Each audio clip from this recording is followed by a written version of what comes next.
Welcome back to our channel. In today's video, we will be comparing two popular networking products to help you make an informed decision. We have the TP-Link Omada hardware controller and the UniFi Switch Lite 8 PoE.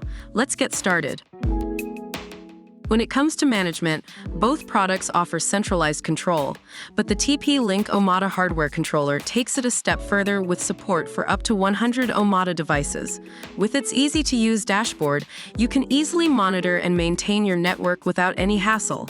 On the other hand, the UniFi Switch Lite 8 PoE is managed by the UniFi Controller, which provides a seamless management experience. In terms of design, the TP-Link Omada hardware controller stands out with its flexible rack-mount desktop design and durable metal casing. It also features two fast Ethernet ports and one USB 2.0 port for auto backup. The UniFi Switch Lite 8 PoE, on the other hand, offers 8 Gigabit RJ45 ports, including 4802.3 at PoE Plus ports, making it a great choice for PoE applications. Additionally, it comes with an external 60W power adapter and a wall-mountable kit. If cloud management is a priority for you, the TP-Link Omada hardware controller has got you covered. It offers cloud access with no license fee, allowing you to enjoy centralized cloud management of your network from different sites. You can easily access and control your network using the Omada app.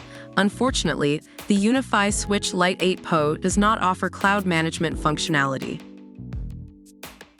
If you're planning to use SDN software-defined networking features, it's important to consider compatibility.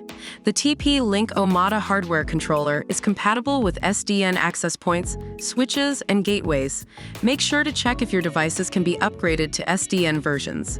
The UniFi Switch Lite 8 PoE is managed by the UniFi Controller, but it does not specifically mention SDN support. And that wraps up our comparison between the TP-Link Omada hardware controller and the UniFi Switch Lite 8 PoE. Both products have their unique features and advantages. We hope this video helped you in making a decision. If you like this video, please give it a thumbs up, comment your thoughts below, and don't forget to subscribe to our channel for more tech reviews and comparisons. Thank you for watching, and we'll see you next time.